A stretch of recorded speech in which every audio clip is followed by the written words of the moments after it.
You know, it didn't sound great on the surface. Veilguard is a dumb name. Dreadwolf before it was also dumb.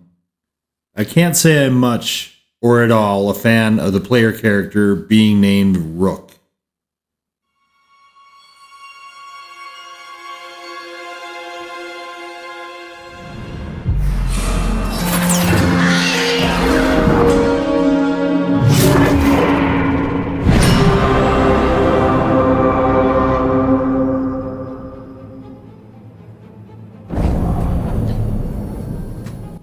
Okay, I suppose I should start by putting the bottom line up front before we get into the breakdown. Dragon Age: The Veilguard may be many things, but one thing it is not is a bad game. I do think you could make the case for a badly written game, and one in which a lot of bad decisions were undertaken in its creation, particularly as regards gameplay. Neither would I say it's a good game, but more of an uneven game, a mixed bag, if you will. Sort of a conglomeration of good to very good parts strewn in amidst some, I'll be charitable here and call it, extremely dubious sections. There have been many stories about the development cycle, including the cancellation of the actual sequel to Dragon Age Inquisition, which this game ostensibly is meant to be, along with, let's call it an EA-inspired sidetrack to make the eventual product be live service before the ultimate conclusion that was clearly not going to be workable. The marketing for this game is easily some of the oddest I think I've seen from any publisher, though it was a lot more apropos than I think a lot of people realized at the time, or ultimately wanted. I included the Marvel-esque game intro as example of this. I've spoken at length in the various streams of this game, all of which are available unedited on my YouTube channel, and which are on a handy-dandy playlist about the past arrears of getting this game to ship, and I suppose it is no small feat that what eventually was released was, at minimum, playable. It is not particularly optimized. It ran worse for me than any other previous title, including various stutters and glitches, and 2 entire game crashes, one of which froze my entire system in the process. Nor do I suspect it will ever be updated, as this title was essentially flung out into the world with little regard or forethought, so why would anyone ever expect any follow-up? Throughout this video, I will be often comparing this game, mostly unfavorably, to previous Dragon Age titles, as I have great doubt this game would ever be of interest to anyone outside of that fanbase, despite the many, often goofy attempts otherwise.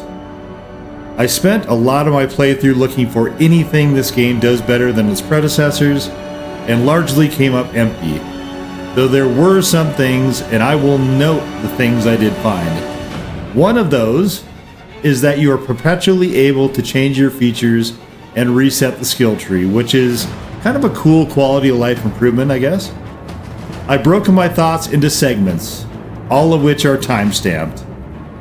These are in what I would consider more or less order of importance, and one thing this game made me do, way more so than any of the previous titles, was to ponder about what, to me, defines a Dragon Age game, or, perhaps more simply, a number of facets the other games did particularly well that this one does not. Tone. I found that in answering the question of what constitutes a Dragon Age world, the canon thetis that the other games built plays a massive role. The world of those games is a very serious, mature, often dark and gritty one. Veilguard is none of those things. There are often no bodies at all, even after slaying a pack of enemies, and if there are, they are typically bloodless husks. Indeed, there is little to no blood or gore at all in this game, a huge departure from previous titles. I said it fairly frequently in the streams that I found the entire thing to be sanitized, or, as I called it, Disneyized.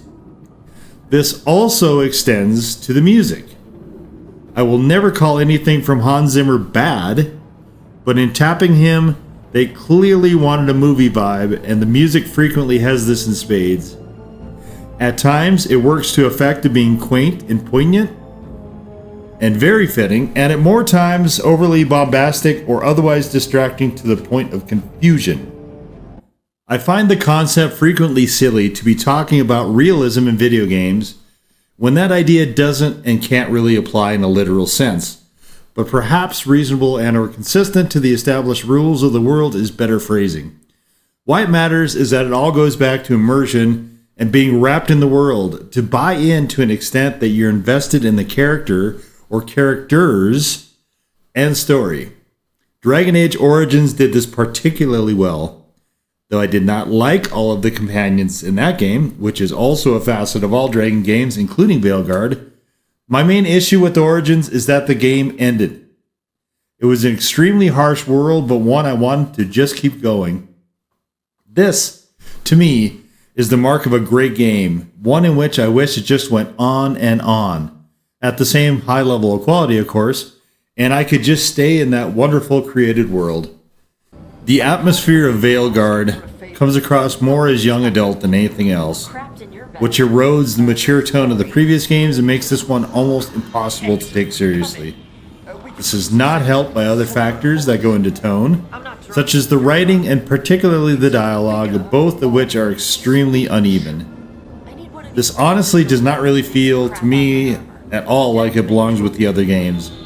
The other three differed radically from each other, to be sure, but they always felt like they belonged in the Dragon Age world. Veilguard does not, or at least does not always. I was definitely invested in the characters here, much less overall, largely because of this shift. It also raises the question of who they had in mind for the target audience. Origins was released in 2009, with Veilguard released 15 years later, which means that anyone who got invested in the story then is 15 years older for Veilguard. Inquisition was in 2014, which was a gap of a decade. While that is not quite an entire generation, 10 years can change a lot of things and perspectives. Point being that this game seems to want to appeal to a much younger demographic, which is an odd thought that they would enter into the franchise at the 4th installment, yet BioWare tried the same fucking thing with Mass Effect Andromeda, which also didn't work. Is it realistic to try to bring in new fans at that point in the series? It might have worked for Resident Evil 4, but that game was not tied tightly to the predecessors, and the gaming world was a very different one 20 years ago. Story. Yes, spoilers in this section. Skip ahead to the next chapter if you don't want that. I'm going to separate this section out from the overall writing and dialogue, as those two will get their own section to cover things like little asides and side mission stuff that doesn't necessarily bear great relation to the plot. The gist of this game is a continuation of the end of Inquisition, in which Solus intentionally is written to defy understanding. Is he an enemy? A severely misguided benefactor? Is he playing 5D chess that we are incapable of understanding fully? Is he a relentless imp who can't seemingly help himself? Or something else entirely? We start by introducing our character into the mix, along with Lace Harding, who is a companion, and Varric, who is not. The game does this via cutscene as we wreck a bar trying to find another companion, Neve Gallus. I will have more to say about all of these later on. Depending on which faction you choose, you will get another companion from that faction fairly early on as well, I think. I didn't test this, as it didn't seem a particularly salient point, and it may be you get the same companions regardless of faction. Anyway, with the three I just mentioned, the plan is to stop Solus from destroying the Veil, which was a device he created to entrap and imprison a couple of contemporaries who were all sorts of nasty and evil and thoroughly corrupt. In the process of destroying the Veil, with a very unclear or at least unstated end goal, Solus was also unleashing various demons from the Fade. that he consistently refused to explain himself, yet expected everyone to stand aside and let him get on with it, seems full of hubris, untempered by a sense of the realistic. As one might be wont to do when faced with this, Team Varric fills in the blanks, albeit incorrectly, and attempts to disrupt Solus. The point, you see, was that Solus was just going to put the two assholes in a better prison, and your intrusion just fucked the entire thing up. Because you got hurt in the process and spilled blood in the sacred area, you are also intrinsically linked to Solus, who got sucked into the Fade and is stuck. Although not stuck in the Fade Lighthouse, which becomes your base, and where random people from the cities will sometimes show up, he was also not stuck in the Fade Crossroads, where there are side missions. You can occasionally interact with Solus in the Fade in-game via dreams. The rest of the game is about you, since you were the ignorant disruptor, spending the rest of the game trying to re-corral the errant kittens that Solus was attempting to re-incarcerate elsewhere. So once again, you, as player character, are tasked with saving the world. That only you can do. You are the only one who can do this, a quasi-messiah, and you better get used to that because this game really, really wants everything, even unnecessary things, to go through your hands. In a lot of ways, this game feels more of a Dragon Age spin-off than a mainline title. There's a ton of retcon lore stuff as well, as the writers, perhaps sensing this is probably the last Dragon Age title to exist, tried to answer as many questions of the previous games as possible. What is the Blight? Where did it come from? How did relics become relics? What are Darkspawn? What are elves? What are gods in this continuity? How did ruins become ruins, etc., etc.? And they do this via lore dumps. Most of the prior games had very lengthy codex entries, but this game is content with brushing in light and casual strokes, so we'll just leave it at that. How well received the accessory story elements are will depend greatly on how much you like Solus and Inquisition. I found him largely an annoying, though frequently useful, boor, and thought his enigma inside a riddle wrapped up inside a mystery shtick was mostly tedious.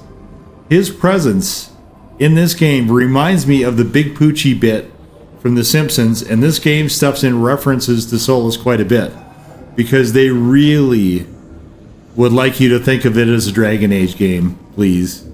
Please, please, please think of it in that way. Writing and dialogue. I see a lot of people angry that the game, while vaguely open world, isn't really, and is definitely not an RPG, and a lot of your choices don't greatly matter, in stark difference to the previous titles. For me, I don't mind when games shift to a linear, more on-rails narrative. This isn't entirely that either, as long as the end result is good. The Last of Us Part 2 would not have been better, for instance, if it was more of a Far Cry open world RPG light type thing, because the base storyline itself was fucking garbage, and you can try as hard as you might, but you just can't shine shit. The case could be made that the main draw of earlier Dragon Age games was the stellar writing and story quality, with the combat mostly something you needed to get through in order to get to more of the actual heart, which was that writing. Dialogue was crisp and biting, choices were often difficult and generally consequential, and watching the personalities of your companions grow and develop in relation to you could be gripping. Sure, there were padded side missions, which were sometimes droll, but they were often tempered by the very lively characters you would come across during those. In Veilguard, there is precious little of that.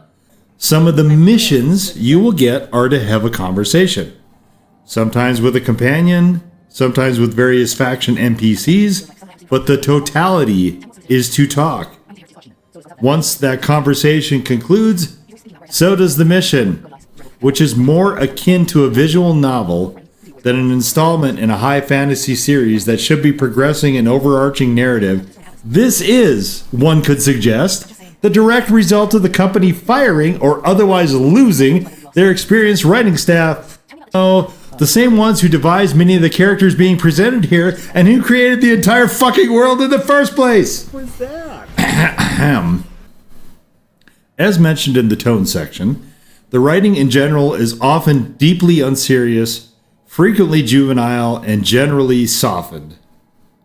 A lot of subject matter deals with feelings and emotions, which the previous games also handled, but here it's clumsy and lends to the overall impression that the game feels rushed. Expression and community and support are fine, but like everything else, have to be deftly handled. Various modern-day societal topics are shoehorned into the game.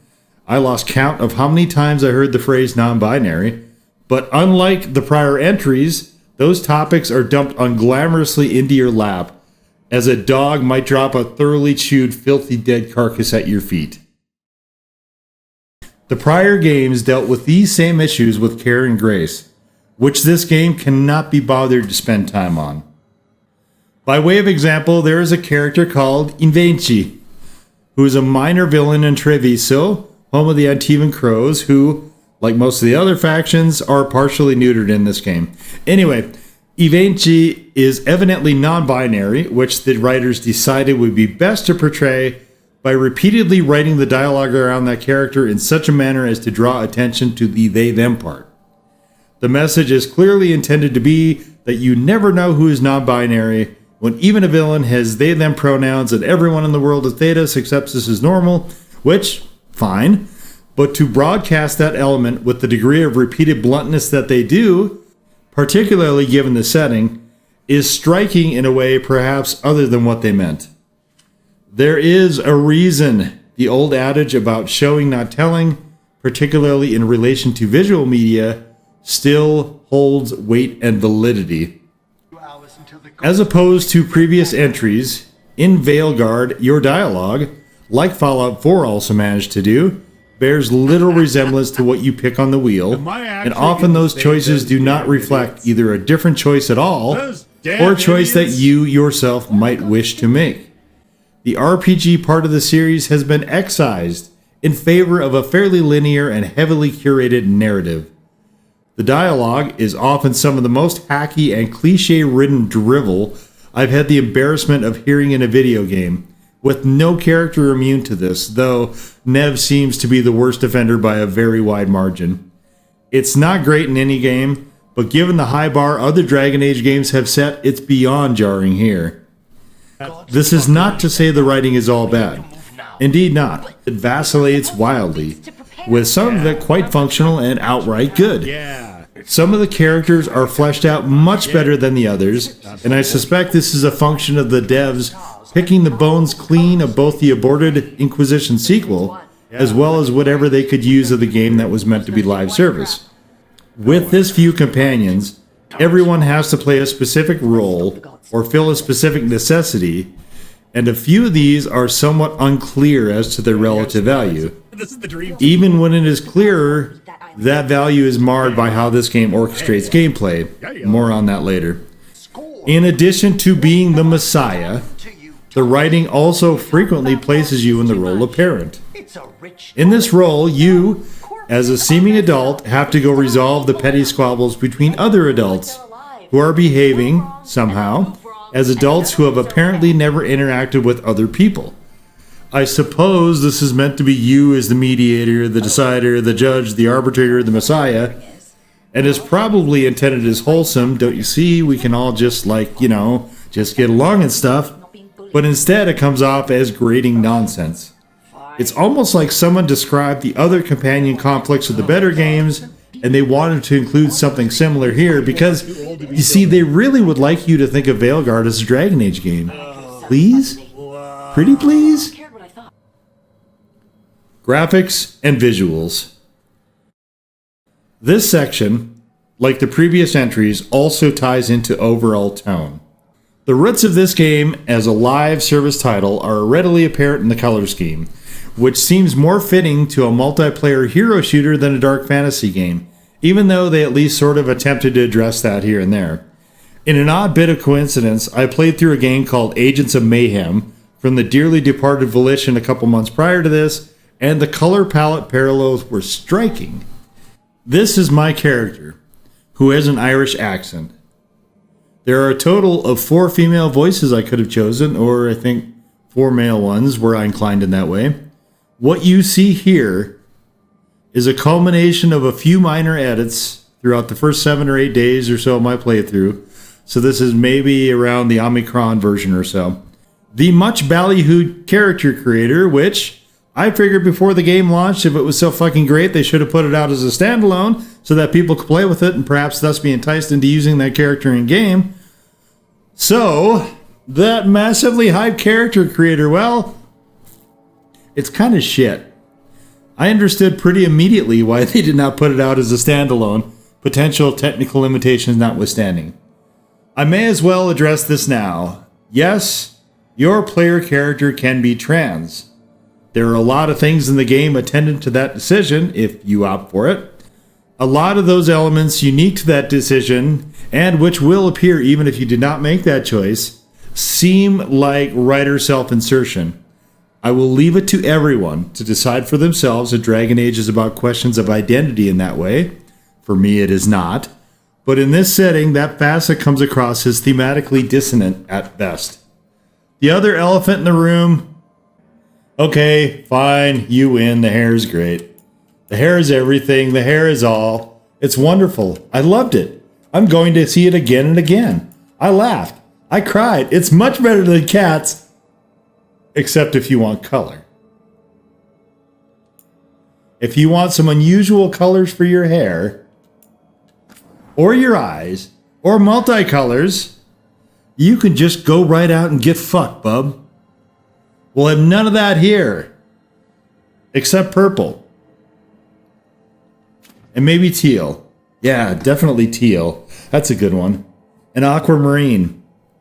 Look, Veilguard sports a notable step down in a character creator, both from the predecessor Dragon Ages, except for the way the hair moves. You just don't fucking get it, do you? And from other titles in the genre, or other current games in general. As a number of other creators have already pointed out, the body slider is given an olé and a wave of the red cape. So too, nearly all the other accoutrements you may be inclined to have for your character. Sure, there are various scarring options as usual, and different tattoos and drawings and shit you can do to your character skin, all of which I found a bit bland and boring and didn't use. But yo, you can have your character topless in the creator screens. I mean, who doesn't want to see the rubbery sort of plastic synthetic skin tones without clothes in the way? Am I right? Am I right? I'm not going to show that in this video, as YouTube will age restrict it if I do. But if you're interested, you can watch the first VOD in the playlist series, where I spent time creating the alpha of this character, who I have topless.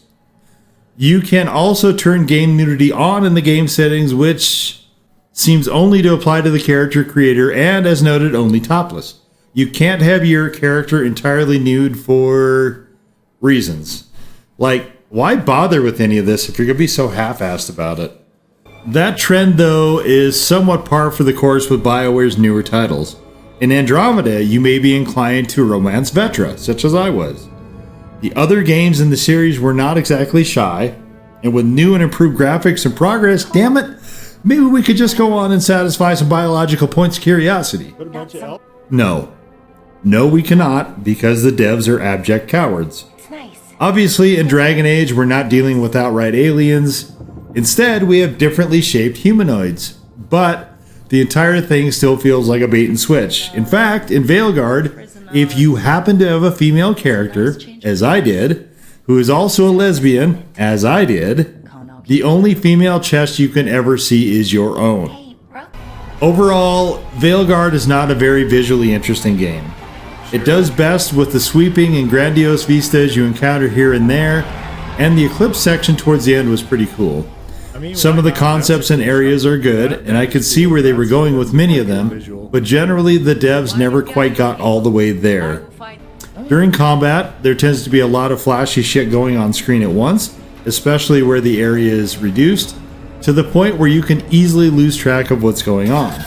get caught in the environment, and spend a bunch of time and momentum attacking the side of a cliff face. Don't ask me how I know.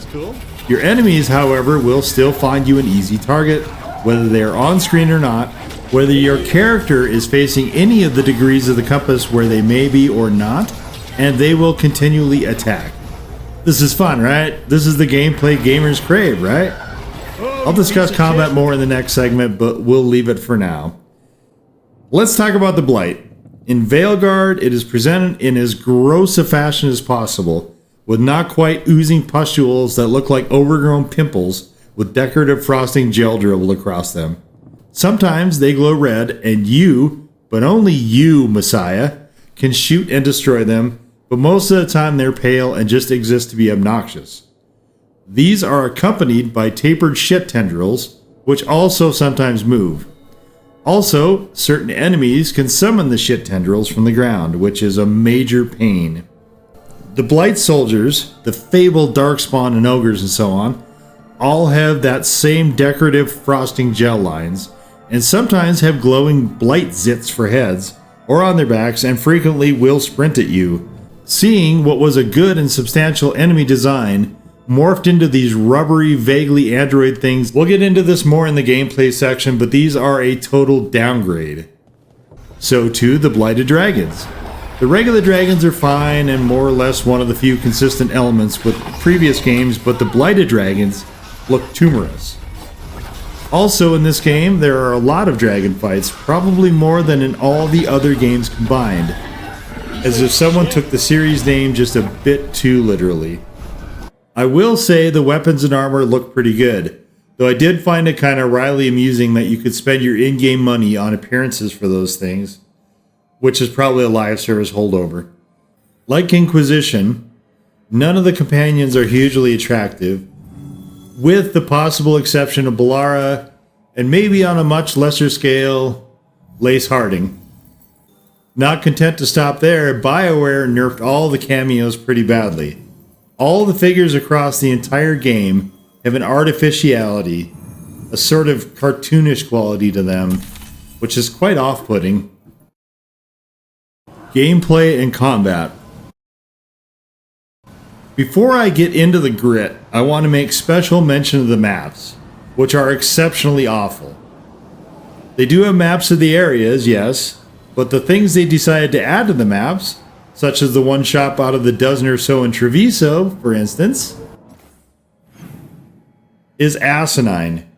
You are expected, I suppose, to just memorize the rest, along with all the ladders and bridges and zip lines and shit, to get to whatever specific one you want. And I find that decision unfathomable. Treviso has a large market. We're in Treviso right now. As you can see, it does not appear on this map at all, on any of the levels. I mean, just put all the points of interest on the map for fuck's sake. Next up is combat, which I consider easily the worst part of the game. I played as a rogue, so can't really comment specifically on the other classes, but as a rogue, forcing the bow and arrow mechanism to use only the right trigger is an absurd and awkward choice.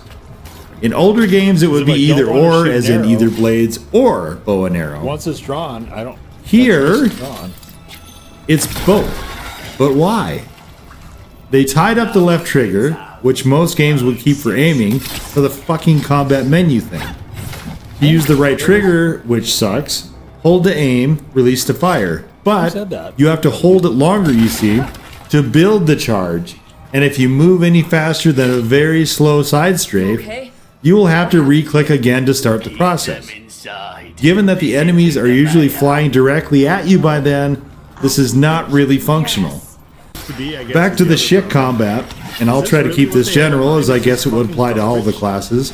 It is not only the worst combat of any of the Dragon Age games, I would further say it rivals some of the worst combat I've experienced from any game. Part of this is because Veilguard combat includes a lot of trends that I loathe in video games, but part has to do with the dev choice regarding your party itself.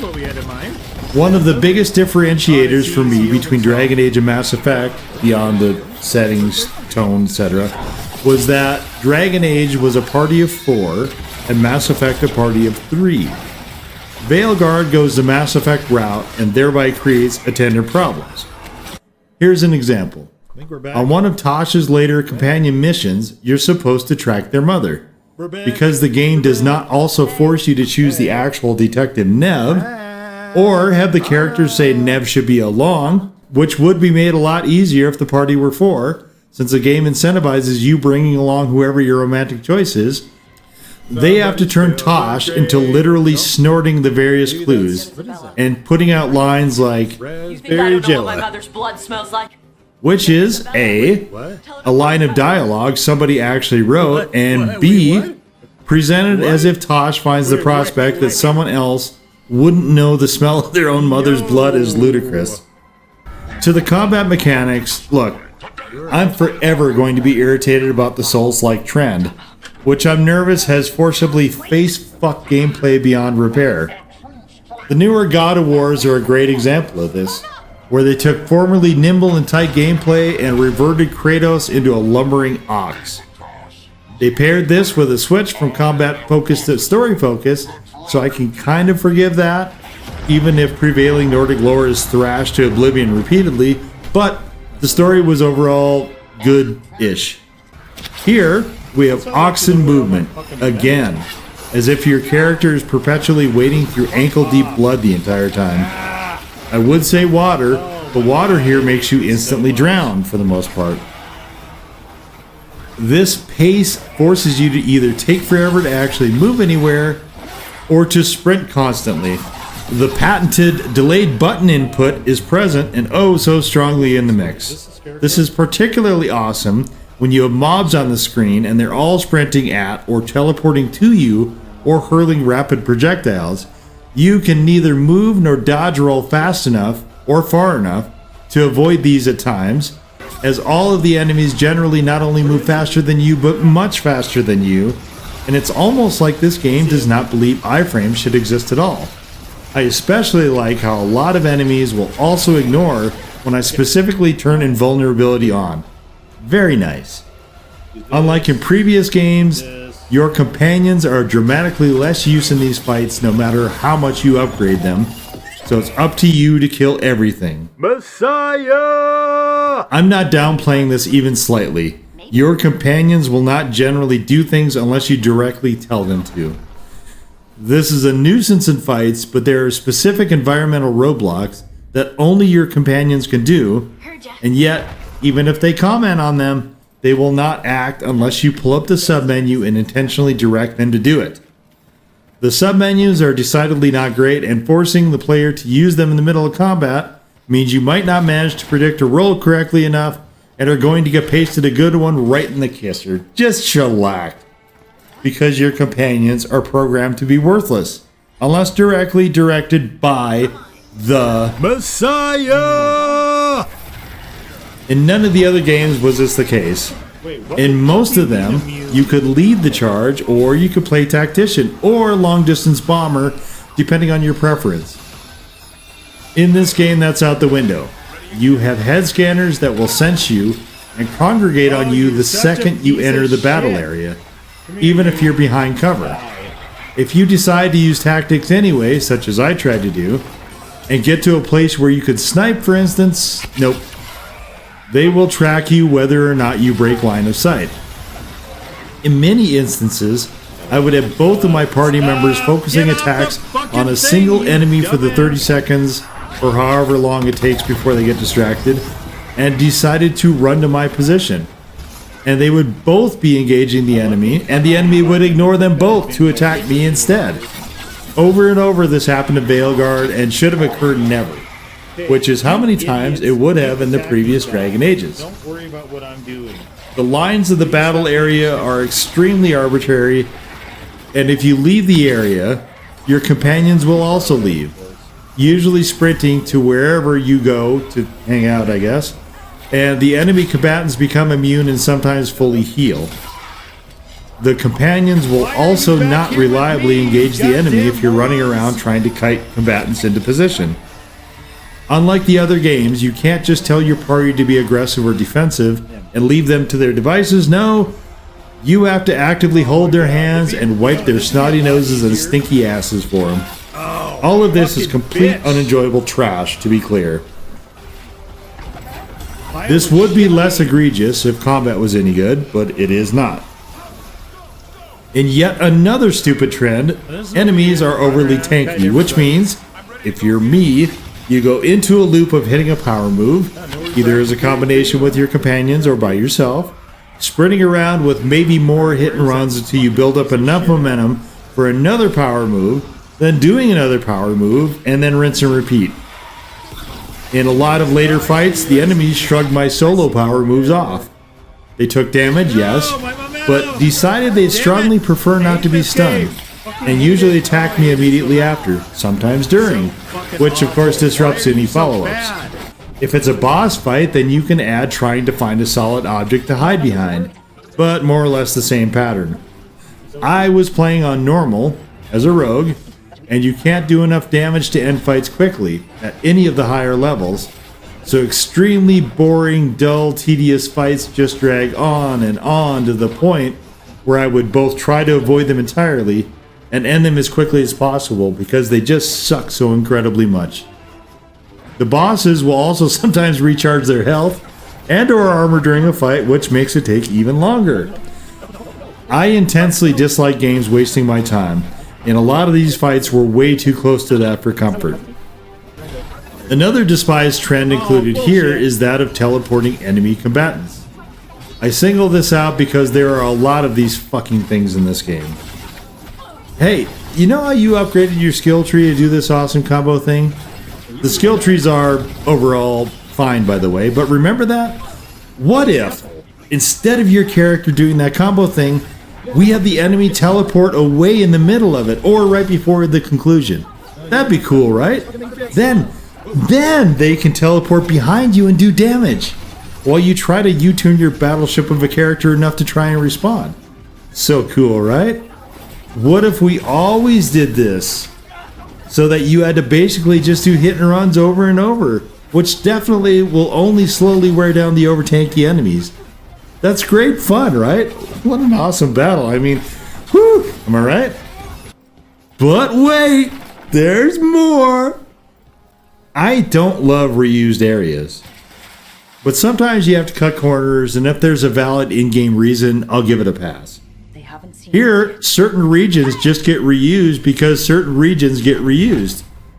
Again, I think this is because this game is cobbled together, and that probably only mostly applied to the newer, less developed regions, but Dragon Age 2 had the same problem, and we all know about that development cycle time, don't we? It's still fucking annoying though, but not as annoying as cleared areas not staying cleared. In a way, this is part of the previous point, but in others, areas you cleared will suddenly become repopulated by the exact same enemies in the exact same configuration that you just cleared. This is probably another live service holdover, but it still blows. I eventually just started vacating the area rather than bother with yet another dull fight that I already had. I honestly was thankful that I could gain the power of Mythal, spoiler maybe, fuck it, without resorting to fighting. That was both a nicely written bit, and also the last thing I wanted to do was to endure more inept and unenjoyable combat. This is probably a good time to point out that I found all the enemies, without exception, to be awful, differentiated only by degrees of irritation.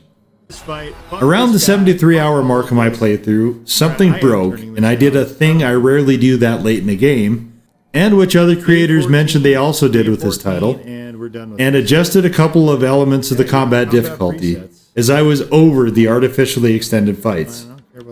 One of my favorite things in open world / RPG games is that point in the game when you've upgraded your character and enough stuff to skew the power scaling heavily in your favor. I always look forward to that moment when I become an unstoppable street sweeping devastation machine.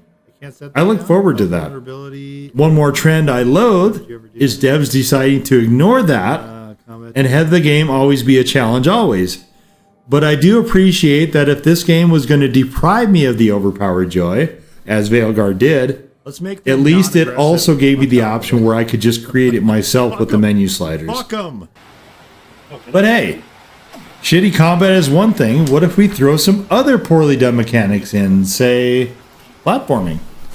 Now, to be sure, Inquisition also kind of fucked this up, but the platforming here is plates of hot, steamy ass gravy. I'm not even sure I can call it platforming, as a lot of it is button press contextual, and as a lumbering ox, you have a good solid 3 to maybe 4 whopping inch vertical. This is another facet I'm not really sure why they included if they were going to be such awful shit at it. There is one kind of neat thing about this game, which is one of the few things it does better than its predecessors, and that is companions picking up conversations if they get interrupted. So you need not pause and wait for them to finish whatever they were saying. This has led to a lot of repeated dialogue tracks, as this process is evidently a bit buggy, but overall it worked pretty nicely. The devs kept the dialogue pretty tight, and it was cool to hear the companions comment on areas or different lore-related topics. It's not a constant stream of chatter, and I think the devs came up with a pretty good balance here overall. I will end this section on a positive, and note that the endgame sequence, which is essentially the last 4 chapters, flies by and, like the predecessor games, is pretty well done. Except for one specific choice you have to make. This is another spoiler and kind of a big one, so skip to the next chapter if you don't want to hear it.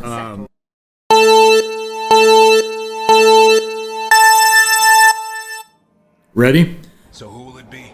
Either you lose Davrin and Asan, or you lose Lace Harding. Either way, you lose one of the best side characters, and there is no save both option. I really wish the devs would have opted for a different route, such as if they had to have a sacrifice any of the other 4 characters I liked a lot less. And I'll talk about that more later. This really feels like another sort of artificial attempt to make the sacrifice seem meaningful, as both of those are excellent companions and characters. The rest of the endgame is fine, because I did literally every quest save for the Hall of Valor arena thing. I had a lot of options by the finale, which had a very palpable note of finality feel to it. Regions. There are some regions you will only visit sporadically, and we'll touch on those briefly before getting to the main ones. The first of those is Weishaupt in the Anderfels, which was pretty cool to see again. I liked what they did with this quite a bit, and it was a nice nod and good touch. I was sad to see it annihilated, but you essentially are there for one specific encounter, and that's it. The second is the Deep Roads, which you go to a few times. One of those is for Isana Nagat. Weishaupt was for Davrin, and the Deep Roads are mostly for Harding, though Davrin also has a mission in there as well. I've always liked the Deep Roads in the other games, and although this is pretty truncated here, it did keep the same sort of feel intact as those others, which I appreciated. The last mission-specific area is where the wrecked Isabella hangs out, running some sort of fight club called the Hall of Valor, which is essentially the Lords of Fortune shop. You can engage in further shitty combat here in the arena if you want. We go now to the main regions, and your central hub is the Lighthouse, which is some sort of solar structure set in the Fade. It functions as conversation area with the companions, an upgrade area, and transit hub, more or less the same as the previous games. As such, it's fine. The visual tones are definitely consistent with the Fade. You can do some very light decorating inside the main building, as well as in your room, and the buildings are clearly meant to be functional above all else. There are some mini puzzles you can do here to get more loot, or you can fling yourself off the edge if you want. Or unintentionally, if you're careless. Don't ask me how I know. The crossroads is an area that doesn't really make a lot of sense to me. You start at this section, but this doesn't really go anywhere. So to get to the next section, you have a variety of rowboats.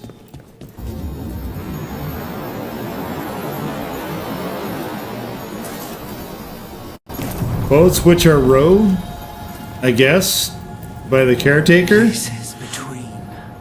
who spouts some dribble or other, and the screen transitions to a different section. But there's no real point to the boat after the first time, as you can teleport to nearly anywhere in the game as the game opens up. This is also in the fade, so the visuals are similar to the lighthouse. Arlathon Forest was one of my first regions, as I chose to be a Veil Jumper. I don't know if this is always the case or not, maybe it depends if you choose a different faction. Oftentimes in previous games, the Elven areas I was pretty ambivalent about, but I liked what they did here quite a lot. In fact, if I had to pick one area in this game as my favorite, it would be this. It's pretty, serene, and would have been about a zillion times better if they had added more animals or whatever to bring it more to life, as Forest tends to go. As it was, though, this is by far the most gorgeous biome.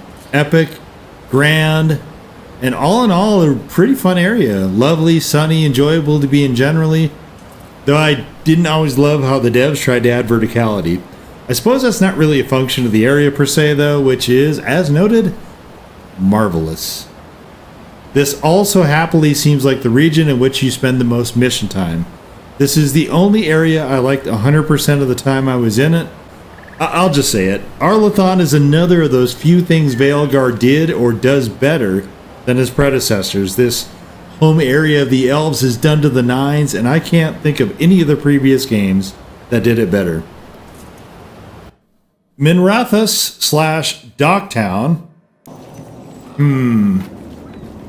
Cities in the previous games I sometimes liked, sometimes was more neutral about, and this one probably falls into the more neutral side of things. It has ships, docks, elevators, some annoying vertical sections. It's very reminiscent, I think, of Kirkwall from Dragon Age 2, albeit without the accompanying visuals. Not to damn it with too much faint praise, but I found it more or less okay.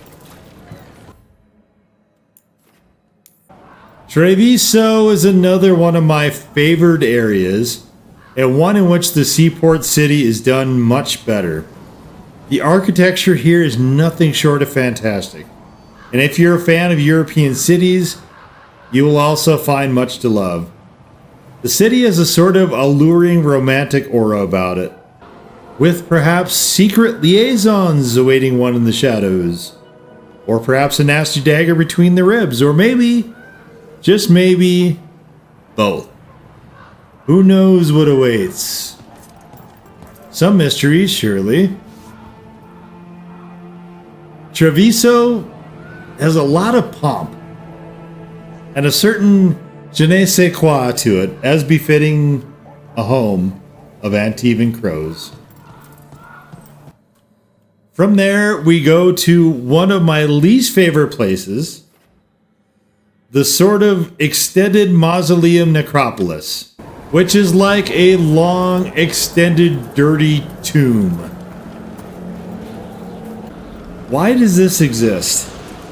And why would anyone want to live there? In a place which never sees the sun and is in constant gloom. It is the home of the Mornwatch, a faction who seems completely incompetent and unable to do the one job they are ostensibly charged with, which is, of course, containing spirits, leaving a lot of that to you, Audric will assist. the Messiah. Of course. Let us consult our librarian friend tonight. While I did like the house section there better, with its endless shelves festooned with books to accompany those piles on the floor in stacks, the Necropolis missions were among my least favorite. I would even possibly extend that to the entirety of the Mornwatch missions, not all of which are set there. At least with those, the teleporting enemies, as they are spirits, sort of make more sense. Hosberg Wetlands is a swamp. A fucking swamp. Yay. Great. I'll probably get to drown. There are also dank caves, also undoubtedly damp and clammy and oppressive by nature. This is another of the worst areas. Dark and filled with endless nasty and gross blight boils. I dislike the missions set in that area fairly intensely as well. Ravane, meanwhile, is a coastal biome. Essentially a rocky, sandy beach where once dwelt a Grey Warden outpost. I don't mind this area, though it is a bit short. I get the impression from this and from how woefully underdeveloped Taash is as a character that they and everything around them as a character were very late, last-minute additions that didn't have time to be refined before the mandated ship date for Veilguard. Cameos. Before I get to companions, let's take a brief look at the cameos, in which I include both Varric and Solus. The former you mainly interact with via cutscenes, and who is there between acts as an unnecessary narrator that spends most of his time convalescing on the couch. He appears in various cutscenes to be patronizing, usually before suddenly deciding that standing has just taken it all out of him and he needs to go back and sit on his couch some more. There is a pretty huge twist regarding him that I won't specify, but if you've seen The Sixth Sense, you probably will see it coming. With Solus, the devs are trying really hard for complex. Humans are messy, so naturally humanoids who are around humans must also be. This further extends to the Dalish, from whom he's been separated from for thousands of years, and yet somehow is miffed that they do not understand the reality behind the history they're trying to uncover, which is not even remotely a reasonable position for him to take. A lot of what he does is vague and opaque, and in the prelude to the end, he's back to his asshole ways, then rubbing salt in the wound by talking shit after his scheming fucks you over temporarily. Solus, sans facade, moves towards being a compelling character for me, and there are several moments here that at least approach his best moments in Inquisition. But while his presence is huge and daunting, his actual role for most of the game is fairly light, at least until the final sequence. Next, we have Morrigan, who is present. Her roles after Origins have been mostly late game swooping, and to say the contractive "tis" a few thousand times, which is what she also does here, along with some light mytholization. She does answer the Flemeth question, so I guess there's that. The devs trashed her visually, though one could make the argument, since she's a mage, she could have just magically done that to herself for whatever reason. Every time I interacted with her, it was the right voice coming from the wrong place, and it was obnoxiously and slightly offensively disorienting. Up next is Dorian. What they did to my boy! Dorian was one of the best and most interesting characters in Inquisition, bar none, from his sort of Doc Holliday-esque, R.I.P. Val Kilmer, dandy twirly mustache to his air, which was a breath of fresh Tevinter debonair on the scene, to his dialogue, which bespoke a high and perhaps tortured intelligence. In this game, he has a mohawk, among other changes. I guess he's a mage and could conceivably have orchestrated that. He's there to intervene on your behalf with the asshole First Warden, so you don't wind up either slaughtering the lot of them or being arrested. Sure, yes, okay, definitely. Next, Isabella was one of my romances in Dragon Age 2. And seeing her this way kind of hurts on a visceral, gutting level. The costume, unlike Morrigan, is fine, but what did they do to her? Unlike Morrigan, Isabella was decidedly not a mage, but a scallywag. And this is an imposter who has stolen Isabella's name and her voice, and is a shallow doppelganger, a candle to the burning sun that was formerly Pyrogeny. I actually find the change to this character somewhat offensive, as they had an excellent design and just spread-eagled it to the side of a mountain and shot cannonballs at it.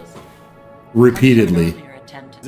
I am not including the Inquisitor in the cameo section, as this was not my Inquisitor, and I consider the one here more or less a new character entirely. Mine is still hanging out in the Dragon Age keep, I guess. This brings us finally to the companions, and we'll go over some brief notes on this section to begin. The game has them in the in-game menu alphabetically, which I will also follow. I will be rating all of them with letter grades, but not including combat, which I already addressed. So I guess this is kind of a vibes rating, in a way, or perhaps more relative to their personalities, though those are often presented either in a highly simplistic way or as being highly simplistic outright. A lot of the companion quests are garbage. A lot of the submissions generally are garbage. Some of the missions, as noted earlier, are mere conversations. There are generally too many companion quests that are not meaningful. It may sound weird because the corollary is to say, oh, so you're saying you want less content. But anytime a game approaches 80 plus hours, as this one did, the less likely all that time is going to be impactful, and it all becomes so much padding just to drag the playtime out. This then raises the age-old question of quantity versus quality. And yes, everyone would prefer to have both, but the question assumes you have to choose one. It is very clear what I would choose and is not the volume option. We start this off with my beloved Bellara. Bellara is a veil jumper, which is maybe a thing that would exist after the Illuvians began to be more understood, but she is there primarily to help with elven artifacts as historian/researcher.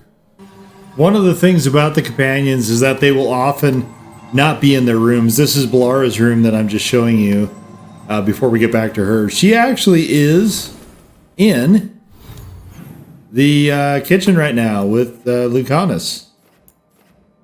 Part of her hobbies are cooking, as it turns out.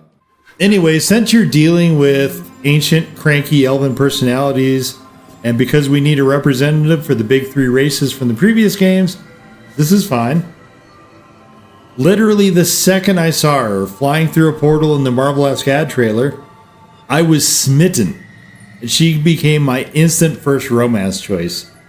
Admittedly, she has little competition, as I did find various other NPCs attractive, but no other companions, and you can only romance companions.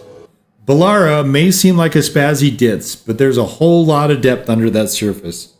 She is easily one of the most charming characters here, and, as I also came to be in-game, she's rather disdainful of violence as the be-all end-all solution. I'm no fan of tattoos, particularly facial ones, but hey, love conquers all. Romances generally are turfed in this game, like my experience with Josephine in Inquisition and Vetra in Andromeda.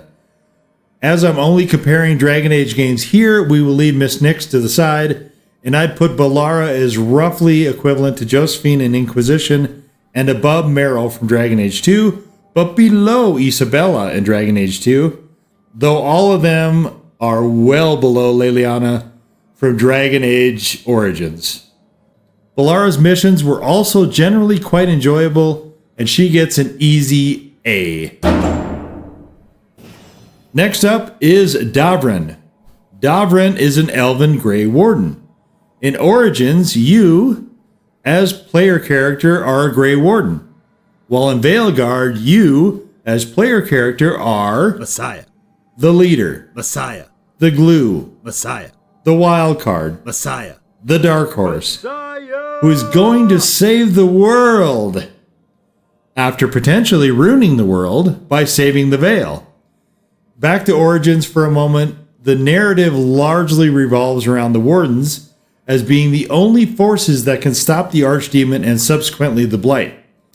In this game, the Wardens get washed, just completely wrecked, and the organization who is there to primarily combat the sort of creatures you're facing is reduced to a near non-factor. Somewhat surprisingly, the Grey Wardens also go through a bit of redefinition in this game.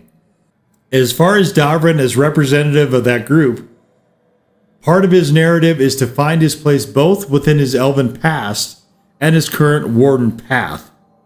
I teamed up Davrin and Bellara probably 75% of the time, as I found him to be one of the less annoying teammates, and also those two are right next to one another from left to right alphabetically. Davrin is accompanied by a griffin named Asan, which I found both useful and somewhat endearing. He adds a very nice bit of levity to things and represents another facet of Davrin. Davrin is a fairly complex character, both elf and Grey Warden, stuck in a couple of worlds that may seem almost anathema to each other but ultimately accept, in a fairly straightforward manner, the trappings of each. Wardens care about this direct and singular thing, without regard to ancestral history, while the Dalish want to be taken seriously, and having one of their members be taken as equal in that kind of weighty role only helps the cause. Davrin is plagued with imposter syndrome, something he emerges from over the course of the game. Conversation with him is often a bit of a bore, and his missions are really streaky in terms of quality. I kept getting the feeling there was something there on tap, and he might make an interesting romance. He gets a B+. From here we go to Emmrich, who is one of my least favorite characters, and to whom I had a continual, viscerally negative reaction, at least until he became a Lich. It took me until my 12th consecutive day of streaming to figure out why. The devs had the nerve, the gall, the unmitigated audacity to try to channel Vincent Price in the worst way possible through the eyes of a Disney lens, and it is frankly beyond offensive. Everything from his mannerisms to his looks to the voice acting is like a poorly done pastiche of one of the absolute legends of cinema, and it makes me want to drive rusty railroad spikes into my skull. His magic mannerisms are silly to the point of reminding me of Mickey Mouse and Fantasia. I was never able to get past this association and could not take him seriously, even before I figured out what bothered me so much about him. So here he is as a Lich. To add insult to injury, he gets the nicest room in the tower. Look at this. This is nicer than my room. A lot nicer. All I have is this weird fish tank. He's got a balcony. A balcony. In-game, he's part of the Mournwatch, who I previously mentioned. He's sort of an advisor on spirits in the Fade, where your base happens to lie. But he's also not great at that, doesn't do much of it, and overall seems kind of unnecessary. Further, he is perpetually morbidly obsessed and hails from one of the worst regions in the game, which I never could figure out whether or not it was underground. His dream of becoming a Lich made me giggle, though I ultimately chose this path, as you can see. While I didn't dislike Manfred, I found the skeletal assistant to be kind of silly. I was honestly a bit sad when he sacrificed himself, though. He did grow on me a bit. I wish we could have gotten Vorgoth to the party instead. Needless to say, I didn't find conversation or missions with Emmrich particularly enjoyable. D-. Lace Harding is the only character who is both cameo and companion, and realistically, probably also fan service. She is there as part of the Inquisition, I guess, or part of Varric's crack commando squad, which you are also part of initially before assuming command when things go to shit at the culmination of Varric's plan to stop Solus. Harding's presence as the lone dwarf companion, again, all Dragon Age games need to include the core 3 from the first game, makes sense. She remains an absolute delight, one of the more pure and wonderful characters in Dragon Age entirely. She is kind-hearted, but underneath rests the embodiment of the dwarven strength of stone, as she's just a great all-around character. Again, this is another case of hidden depths, and she is a wellspring of positivity and joy, and her missions were some of my favorites. A-. Lucanis, meanwhile, is a character I kept forgetting was in the party. We're facing down dragons and gods ultimately, and not really invested in any human political drama or machinations in this game. So do we need an Antivan Crow for anything? Or an assassin at all? Even if this one has purple, of course, wings, and is merged to a demon.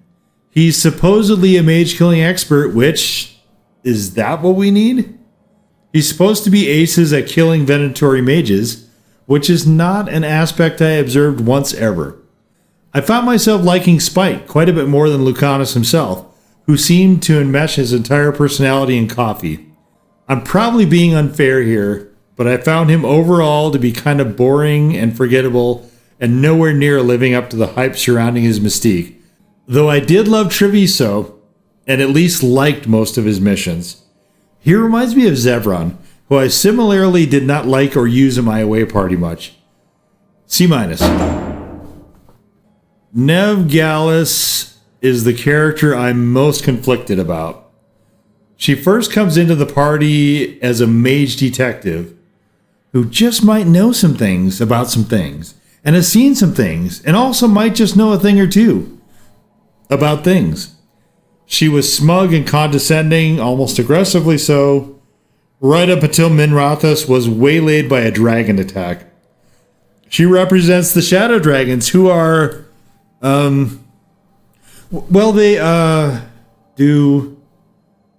get replaced by the threads. Another group who, So I chose Treviso. As of the two cities, I thought Minrathous, with its alleged army of mages, would be better equipped to handle the attack than the merchants of Treviso, and also I liked the atmosphere of Treviso more. Minrathous got a bit ruined, as it was evidently much weaker than portrayed, and this outcome seemed to wound Neve, but also tempered her impulses to put herself on a pedestal. And she became a much more affable companion afterwards, though still frequently annoying. She is, you see, a walking cliche factory. And while I can admire her affinity for wearing her shirt nearly entirely unbuttoned while in the lighthouse, it seems that there is just not a lot there, other than bravado trying vainly to mask a deep insecurity complex. The character is such a cliche that even her romantic choice of the mage-killing Lucanis is itself a cliche. Opposites attract or whatever. She is one of the more useful companions in combat, though, it should be noted, and her presence does make a degree of sense, as in other Dragon Age titles, you often collect strays for your merry band of idiots. I use this phrase lovingly, by the way. Her missions were also generally pretty solid. I give Neve a C, as in C is for cliche. This leaves us with Taash, or Taash if we use the proper Qun name, who I'm nearly 100% certain was a late addition to the game. Since the Wardens have collectively had their dicks knocked into the dirt, our party needs a dragon killer specializer. But only one, though. Just one. Wouldn't want to make it, too unfair, I guess, for the dragons and the deviant elf gods. Taash is a Kunari Ravani hybrid, which means they are half human, I think. They also breathe fire, which is... Taash is not the ultimate weapon as portrayed in game, though, as the devs insist on hyper-focus of all things around the player character. Messiah. They are definitely buff, like way buff, just in really good physical shape, let's be real. but also are incredibly immature, frequently contradictory, and borderline toxic, though it is not clear whether those last two facets are intentional or just due to ignorance and a lack of self-reflection and introspection. Most of the issues seem to revolve around their mother, in a very human and not especially Kunari, mother-daughter relationship growing pain struggle dynamic. I don't quite know what the fuck to make of this, but this coming-of-age sideline, especially as presented, feels a lot like writer self-insertion and comes across as jarring and grating. Nearly all the cutscenes you may have seen in videos regarding Veilguard and questionable writing choices involve Taash, and yes, those scenes are horribly awful dreck that don't fit into this game or setting even slightly. Taash's missions are also not very good and generally reuse a number of the same enemies you fought elsewhere. Eva Taash's mother was a researcher who had no idea what to do with the child, so she removed both herself and her child from the Qun and fled to Ravani, and then tried to keep holding the same old traditions from which he fled. This could have been an interesting proposition, but the mother is written with all the grace and nuance of a sledgehammer crashing into someone's face. Taash, meanwhile, is like an obnoxious, highly aggressive, and very confused human teen who also happens to have all this power in their body and no real grasp of what to do with it. So they try to channel it in often inappropriate means. They find it's just easier to point and release it all at the bad thing, and when it's over, find the next bad thing, and then kill that bad thing, and then find another, and so on. Let's hear it for angst, everyone. Later on, as mentioned earlier, this character also becomes a bloodhound of all things, because plot contrivance. Let me be frank. This character, as written, does not really work in this game. This also applies to their mother, who is grossly underdeveloped. The region is fine, but the Fight Club thing, particularly as led by, god damn it, Isabella, also feels completely off. The Lords of Fortune, fine, sure, whatever. I believe they would and could exist. A fire-breathing Kunari, also fine. But Taash, they vacillate between excruciating and barely tolerable, and is another character impossible to take seriously. It can be of use on the battlefield, but yes, they can be of use on the battlefield, but this character badly needed to be developed. What I think grates me the most is the clumsiness with which they handled everything around this character. Became a lightning rod for thick-headed anti-woke chuds. And a lot of what's here gives those stinking fuckwads cover. The potential was there, but what we got served was massively and woefully inadequate. Cool fire-breathing skills notwithstanding. D+. Conclusion.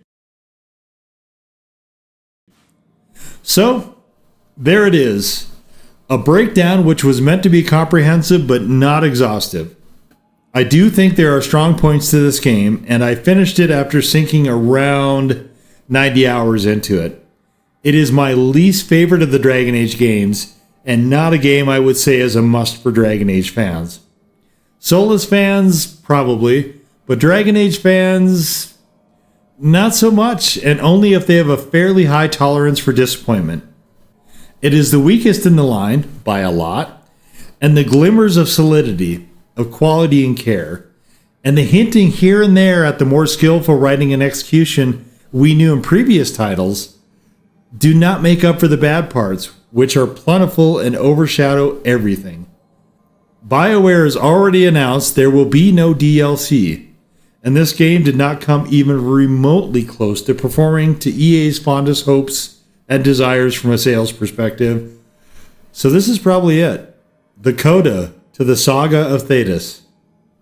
Again, I charge EA for the crime of degrading this franchise, this formerly mighty IP.